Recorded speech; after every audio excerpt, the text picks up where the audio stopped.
Сәлем достар, менің каналыма қош келдіңіздер. Бүгін сіздермен тура осылай жүріп тұратын видеоны қалай жасау қажет екендігін үйренетін боламыз. Бұл видеоны жасау үшін ең алдымен өздеріңіздің телефондарыңызға LED-Board деген программаны скачать етулеріңіз қажет. Скачать етілгеннен кейін Welcome to LED-Board дегеннің үстін басуымыз қажет. Мұны басқаннан кейін осылай жүреді. Енді біз ол жерге өзіміздің текстімізді қоюымыз қажет. Төбеде тұрған Welcome to LED-Board деген жерді өшіріп, өздеріңіздің тексттеріңізді жазып шығасыздар. Мысалы, менің жазғаным менің YouTube каналыма қош келдіңіздер. Бұл жерге кез келген текстті қоя беруге болады. Тексттеріңізді жазып болғаннан кейін төмен қарай түссеңіздер, бұл жерде кез келген түсте таңдауға болады.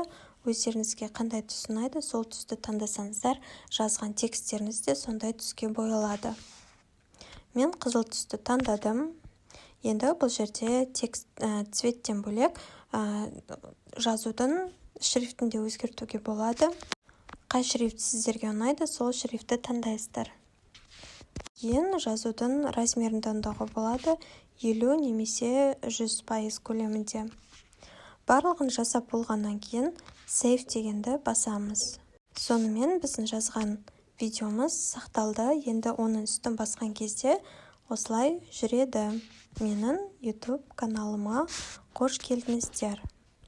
Енді осындай видеоларды кез келген текстпен жасай аласыздар. Менің каналымдағы видеолар сіздерге ұнаса, менің каналыма тіркеліп, лайк басуды ұмытпаңыздар.